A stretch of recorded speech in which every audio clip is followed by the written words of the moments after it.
Gabriel, boa tarde. Agora sim, Matheus, uma excelente tarde para você e a todos que nos acompanham. Realmente essa mulher ela já foi resgatada, ela está sim com a perna quebrada, mas oficialmente ainda não há o número exato de quantas pessoas foram vítimas dessa tragédia. A preocupação agora foi em montar um centro de operações para tentar resolver os problemas iniciais. Essa região que a gente está vendo nas imagens onde essa mulher foi resgatada é de um distrito, um pequeno vilarejo que fica entre as cidades de Brumadinho e Mário Campos, aqui na região metropolitana de Belo Horizonte, local exato onde essa barragem de rejeitos se rompeu. Então imagina só, embaixo de toda aquela lama existem outras casas e infelizmente a possibilidade de outras vítimas. A Vale, que é a empresa responsável por essa barragem, já emitiu uma nota oficial dizendo que esses rejeitos atingiram não apenas o vilarejo, mas também a área administrativa da empresa. O Corpo de Bombeiros, com o auxílio da Defesa Civil e também da Polícia Militar, está retirando, Matheus, todos os moradores das casas que ficam às margens do Rio Paraopeba,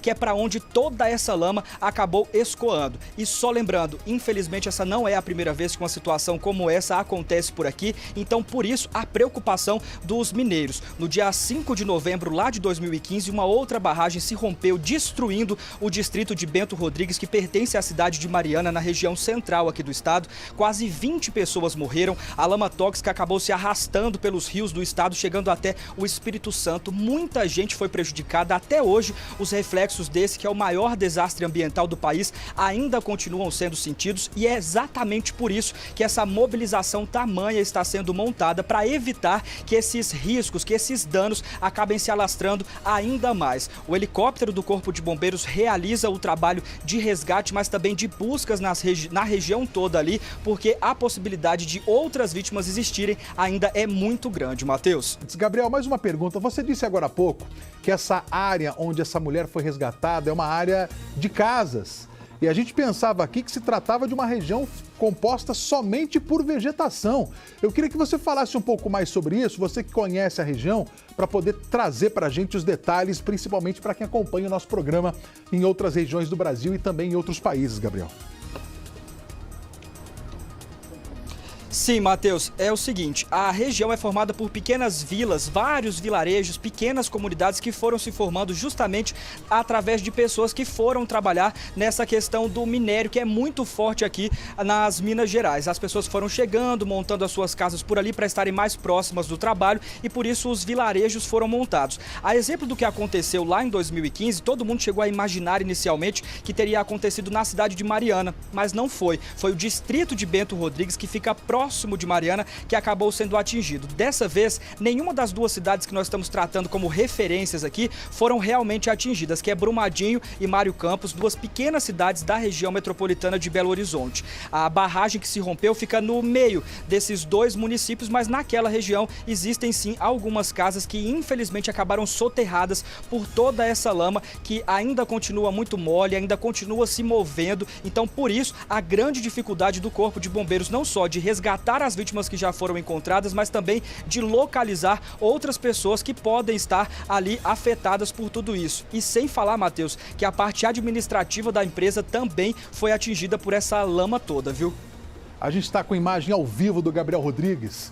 A gente conversa com o Gabriel Rodrigues direto da Record Minas, uma cobertura completa, exclusiva, todos os detalhes do que está acontecendo por causa desse rompimento nessa barragem. Você tem conhecimento já, Gabriel, de quantas pessoas aproximadamente vivem nessa região? Quantas pessoas aproximadamente trabalham exclusivamente na área onde houve o rompimento dessa barragem? Matheus, nós já fizemos esse questionamento não só para a Vale, que é a empresa responsável por esse complexo de barragens. Só para eu explicar inicialmente isso daqui, não é uma barragem só não, são várias, um complexo com pelo menos 13 delas. A gente ainda não tem a noção clara de qual dessas barragens realmente se rompeu e se as outras também correm risco de que isso aconteça, mas nós perguntamos para a prefeitura das duas cidades e para a empresa responsável, só que eles não divulgaram esse número até agora, justamente porque a primeira preocupação de todos os envolvidos, desde a administração pública pública, as empresas privadas e terceirizadas que realizam esse trabalho estão todos focados nessa questão do resgate, em avaliar até que ponto os danos foram causados naquela região e, é claro, em resgatar essas pessoas para que esse trabalho seja feito o mais rápido possível. Afinal, a gente sabe que tempo é sinônimo de vida em situações como essa que a gente está acompanhando agora, Matheus. Equipes envolvidas na operação de resgate em Brumadinho fizeram hoje uma homenagem comovente às vítimas. Essa cerimônia começou justamente ao 12h28, o mesmo horário em que uma semana atrás a barragem se rompeu. As bandeiras sobem em um mastro fincado no barro, onde antes havia água limpa de uma lagoa. Assim como o lamaçal, esta clareira não existia. Foi aberta pela avalanche de rejeitos de minério que desceu rasgando a montanha. É esse o terreno da homenagem.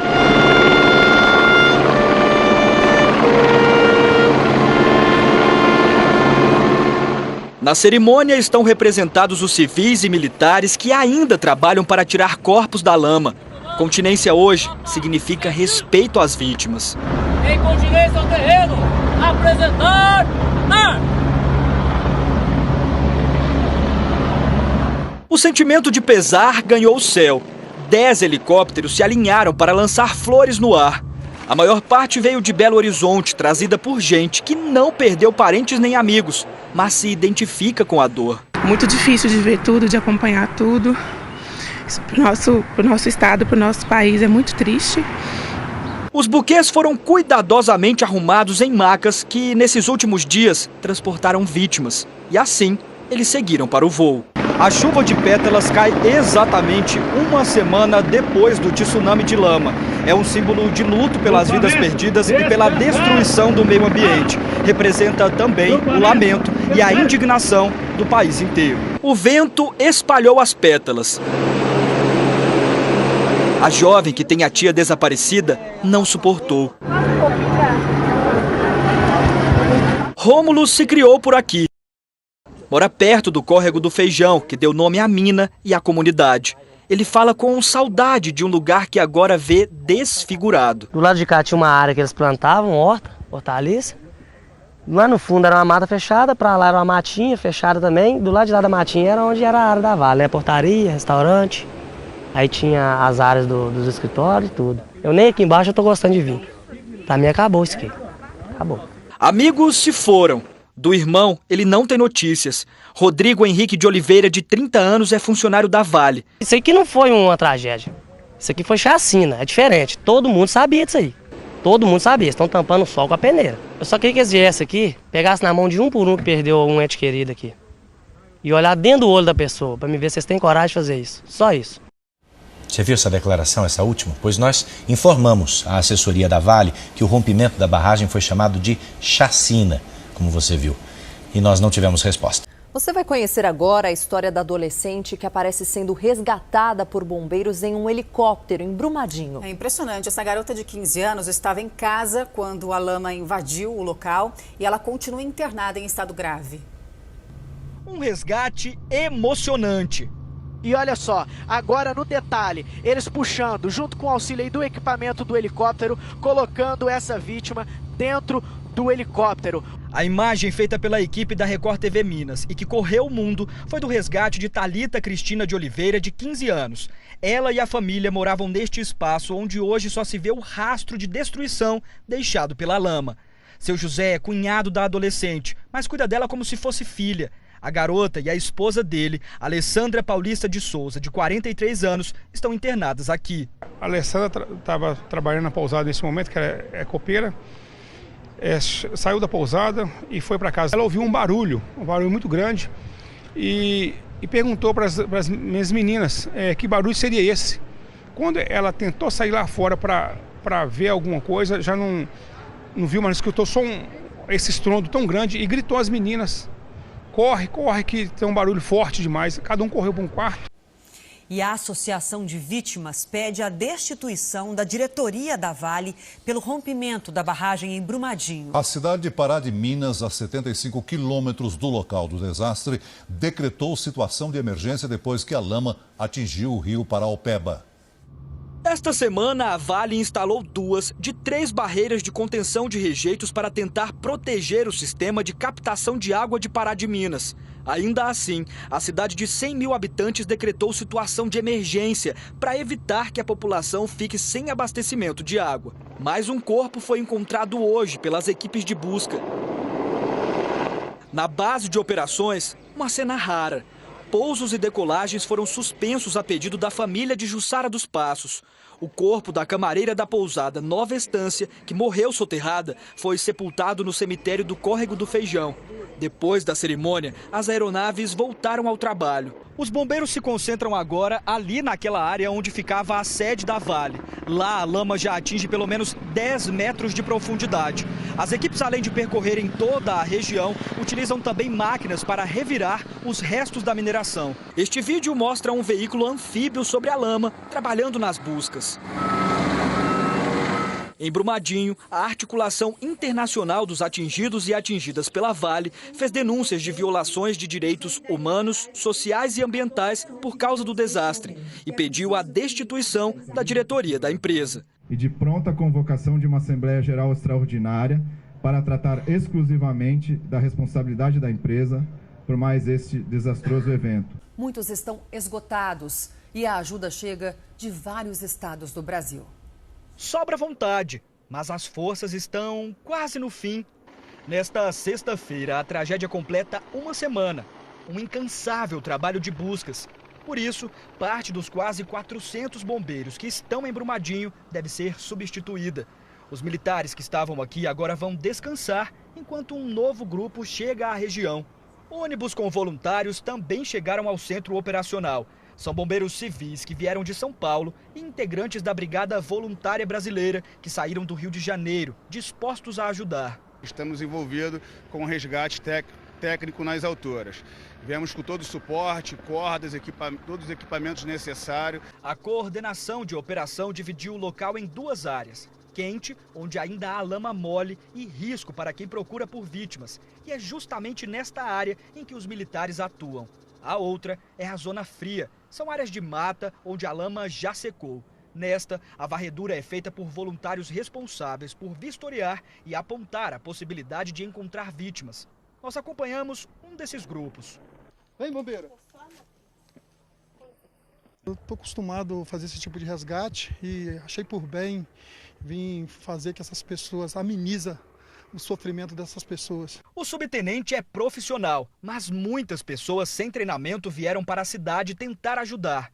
A solidariedade chama a atenção, mas é preciso cuidado para não atrapalhar. À medida que pessoas vêm sem ser acionados, sobrecarrega as hospedagens, sobrecarrega a logística de alimentação, faz com que até a mobilidade urbana na cidade fique prejudicada. Com o grupo de buscas, chegamos ao Rio Paraopeba. A densidade da lama não deve deixar com que ela chegue até o Rio São Francisco. Segundo o Serviço Geológico, todos esses rejeitos devem acabar parando na hidrelétrica Retiro Baixo, que fica na cidade de Pompéu, na região central de Minas Gerais. Ainda assim, daqui até lá, fica proibida a captação de água no Rio Paraopeba. A Organização das Nações Unidas também acompanha a situação de perto. Nossa expectativa pela ONU é que seja feito um monitoramento muito frequente em vários pontos, analisando um número grande de parâmetros, não é? Analisar somente temperatura, turbidez, pH, como foi anunciado pela ANA, é totalmente insuficiente. Quem mora perto do Paraopeba garante que a lama represou a água e matou os peixes. O pessoal está proibido de pescar, de ficar em contato com a água, que está contaminada mesmo. Antes, dava para ver o fundo do rio, mas agora... Na época normal, você vê o fundo do rio. As pedras, né? Porque aqui era cheio de pedra. Agora não está dando para ver nada. Não, agora não vê nada. No 15º dia de buscas às vítimas do rompimento da barragem em Brumadinho, o trabalho dos bombeiros e cães farejadores foi feito somente por terra. E na segunda-feira vai começar o ano letivo na cidade. Com o rompimento da barragem, estradas ficaram bloqueadas e a volta às aulas teve que ser adiada.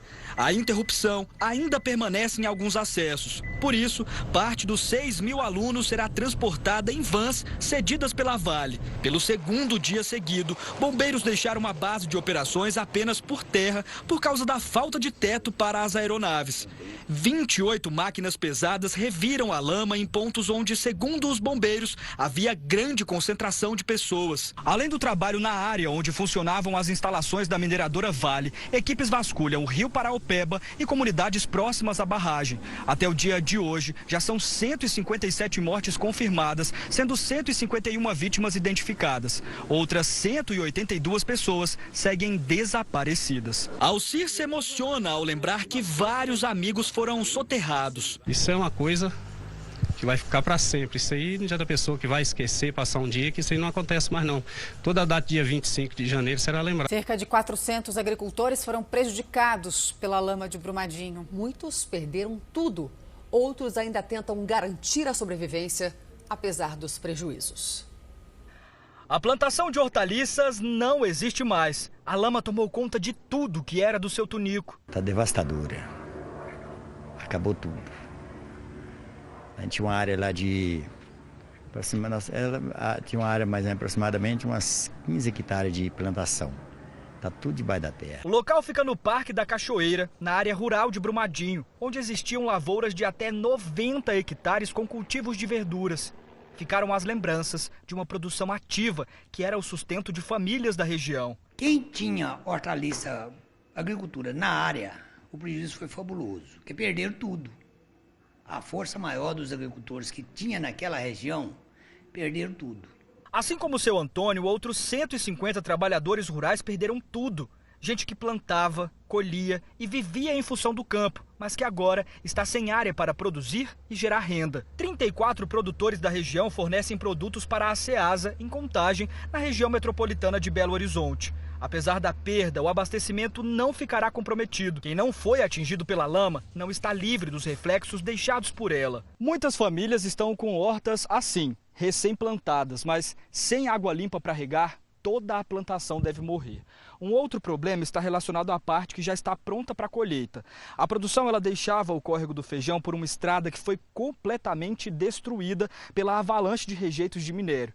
Agora, o caminhão precisa dar a volta. Com isso, o trajeto aumenta em cerca de 1h30 e, junto com ele, os gastos para os produtores rurais também. Estrada muito ruim, serra, perigoso.